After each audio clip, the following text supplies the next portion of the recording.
Everyone has a different personality. They have different interests, different things that they would be really satisfied pursuing. That's not encouraged. What's encouraged is go find a job. What's encouraged is go find some place that you can shove yourself into. Go find a square hole that you can stick your round peg and just jam it in there and shave down the top and the bottom so you slide in with all this extra space on the sides and feel like shit for the rest of your life because you need a job, because you're in debt, because you have credit cards, because you have student loans, because that's what everybody does. And so you do it too. That's what's wrong. What's wrong is that we don't give, it's like we let them figure it out on their own, and it fucking takes forever. It took forever for me. The only thing that I had going for me was that I was crazy, and that I'd been spending most of my high school years fighting, so that I was already so far outside of anybody that I was so weird. I didn't fit in anywhere. I was weird too. Isn't that funny? I didn't feel like I had a pot. I knew one thing. I couldn't work like a regular job. Like I had to figure out something else because like there's the idea of it was literally the idea of being in an office was like torture. The hinge point between what you just said is that you said, I couldn't stand this, I couldn't work the real job, I couldn't fit into this, so I did something, I had to find another way. A lot of people get stuck with the so I had to find another way part. I think the problem is, though, is that it would be great, for example, to have half your schooling, maybe at that young age, be a sort of a Montessori model where you say, okay, we spent our time on reading, writing, and arithmetic. Now we want you to go around, and it has to be, you can't be playing video games unless playing video games is what you want to do for a living and you're going to be able to do some educational work on it. But I mean, I would love to see more of a fostering for the fact that, listen, we're trying to create entrepreneurs here rather than trying to create drone workers on the Amazon assembly line. Now, if you end up on the Amazon assembly line anyway, great, good for you. I'm glad you can bring some food home. But the goal ought to be to let you start a business and maybe employ a bunch of other people, you know? Yeah, and the goal would be to have less unhappy, dissatisfied people. Because it creates a more stable society. Well, also happier. Yeah. It creates more satisfaction. The people that I know that get to do what they want to do for a living, it's not like their lives are completely happy. Everybody's going to face problems, no matter who you are. Absolutely. You know, what did it was a Kanye West who said, do rich people have problems? They're just different problems. I mean, it's everybody's got these challenges, but like you said, there's not a lot more stressful than having a ton of credit card debt, wondering, you know, if you're going to lose your house, wondering how you're going to pay for your kids' education. I mean, all those things are soul crushing. Not only that, because you're in debt, you get nervous, so it suppresses your ability to express yourself and take risks. Yep. Because cycle. You don't want to lose your gig. You don't want to, it's like, man, and you're tired. There's no way to live. You're tired. Yes. I mean, the one thing is, as you get older, I mean, it's funny because getting older is one of those things that you can only understand when you get there. So all through your life, you're going through these, God, isn't this the interesting part of being in your 30s or being in your 40s? So as I go into my 50s now, I'm sitting here going, energy is so under talked about. Yeah. You know, the ability to, like my buddy who wrote me and said, you know, I feel like I screwed up my life. I didn't take enough chances. I played it safe and now I'm so unhappy. He says, and I just can't motivate myself at 50 years old anymore, energy-wise, to start over. Energy is underrepresented. Well, tell that guy he's got to fix his health. I knew you were going to say that. That's what it is. Your health is your engine. Yeah, your health is literally the chassis, the tires, the brakes, the engine of your vehicle that you move through this life with. And too many people don't pay attention to it. The lack of energy is a killer. And as you get older especially. It's not just that. It changes your ability to do things.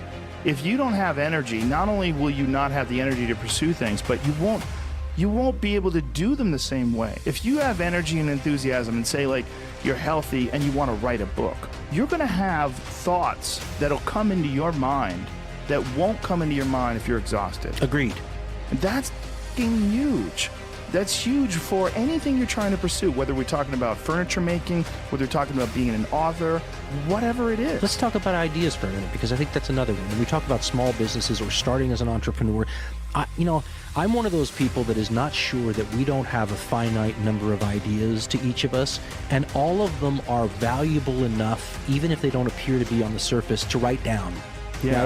Right? As a matter of fact, I went to a business meeting a couple years ago with one of these TV guys I was just talking about, and we go to this business meeting, and we're all on our phones and whatever. And he pulls out an old-fashioned journal that you write in, and he just starts writing. And I looked at that and I thought, in one sense, he looks like a dinosaur, but I went out and bought one. And now it's crazy how often, all I do is write ideas in it. And a lot of them I look back on now and I go, okay, that's still stupid. But other ones I look back on and go, God, I didn't know what this idea meant at the time, but 5 years later, this idea is really, I guess what I'm saying is that if you wanted to take almost like a religious view of it, God only gives you so many, write down and cherish the ideas. But there is something to that. Folks, what really is going to make you unique sometimes is the way your brain works differently than anyone's brain who's ever existed on the planet. That's valuable right there. Write down what comes out of the brain. Because you capture those things. Yes, because capture if you them. don't capture them, they will slip away. And sometimes the idea isn't good until the second half arrives later, right? So idea number 1's in your book from 5 years ago. Idea number 2 that finally completes that idea arrives later. I mean, I had a friend who was so creative, and he said he gets the best ideas at night. So he just turns on the light at the side of the table, writes it down in the book, and by morning there's another idea down there. Yeah. And quantity has a quality all its own, and sometimes a book filled with interesting ideas out of your individual unique head will help you later on. So write them down. Yeah, you have There's no to. downside. I have an app on my phone where I can just, the Notes app. You ever use that? Sure. It has a little microphone. It's filled with I stuff. talk into that thing. I do too. And it dictates it really almost perfectly. So I'll have an idea and I'll just be driving down the road. I just press that button, I start talking into it, and then I put it down. I got it. I got that one. I captured it. Think about people who had one fantastic idea in their life and built their whole life on it. Yeah. And you never know which idea that's going to be. And you know what? I was an improv. Again, you know more about this than I do, but I was a theater major for my first 2 years of college, and we did improv comedy. And the guy who taught us improv in high school, really, he had a great line. He said, that part of your brain, like every part of your brain, is a muscle. And he said, the more you're thinking, okay, I got a show this Friday that I have to come up with something funny for, the better you get at it. Yeah. And you start looking, your brain starts looking at things and finding things. So you're almost like training it to help you now in this new endeavor. It's a very plastic sort of an approach, but it's the same thing with the ideas.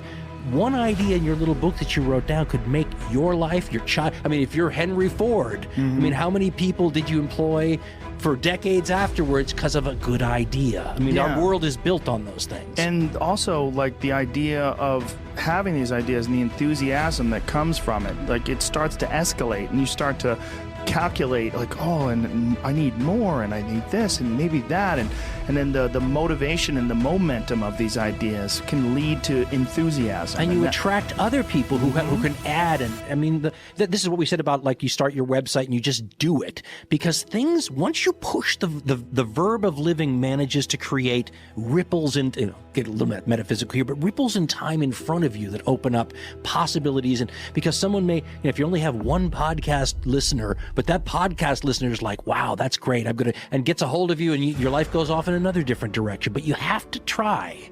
You have to try. Yeah, well, you don't have to. You could just drone on.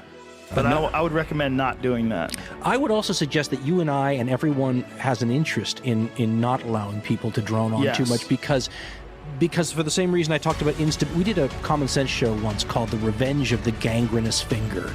And the idea was that, if you ignore people in your society that aren't doing well long enough, it's a little like saying, yes, my finger has gangrene, but it's the little one, so who the hell cares? But eventually, if you ignore it long enough, it'll poison your bloodstream and destroy the body itself.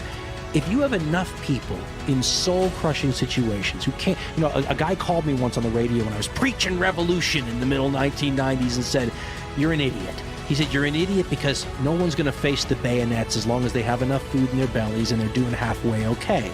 But of course, the implication there is if they don't have food in their bellies and they're not doing okay, then all bets are off. We all have a vested interest in seeing that more of our countrymen do better, because it's better for the society as a whole, creates a better world for your kids, happier.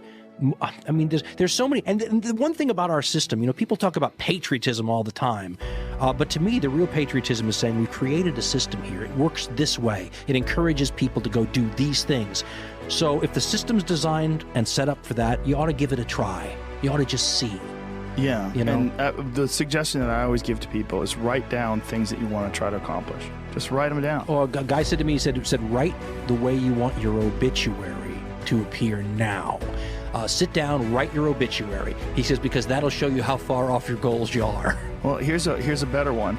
Pretend there's a documentary crew filming your success story, and they're following you around right now. What would you do? What would you do if you knew that there was a crew following you around with cameras documenting your future incredible success, and they want to catch you in the act of it all? You would do all the right things you would have to do. Think about that, organize it. But we are saddled down by so many doubts and so much just mental shit that keeps people from action. You know, I just feel like people need inspiration and they need guidelines. And if as long as you could just start moving, just get action, like just movement, get something. That's what I said. Going. Verb. You got it. Yeah. And folks, listen. That's the one thing to really take out of this is that just try and see what happens. And my stepfather had a great line. He said, "What's the worst that can happen?" Yeah. And you know, sometimes you have to think about that to realize if you're scared about failure, don't be scared about the greatest in the world have failed. If you're worried about going into debt, I understand that. Don't be scared of failure. I think failure is awesome for you. And that's one of the reasons why, like I said, I like doing things that I suck at. You know, you could get real complacent if you're really good at something and you only do that thing all the time. I agree with that. And you're not growing anymore. Yeah, you're just not challenged. You're not at the bottom of the heap. You know, if you start jiu-jitsu right now and you're a white belt, you're like, oh God, how could I ever get good at this? And it's humbling.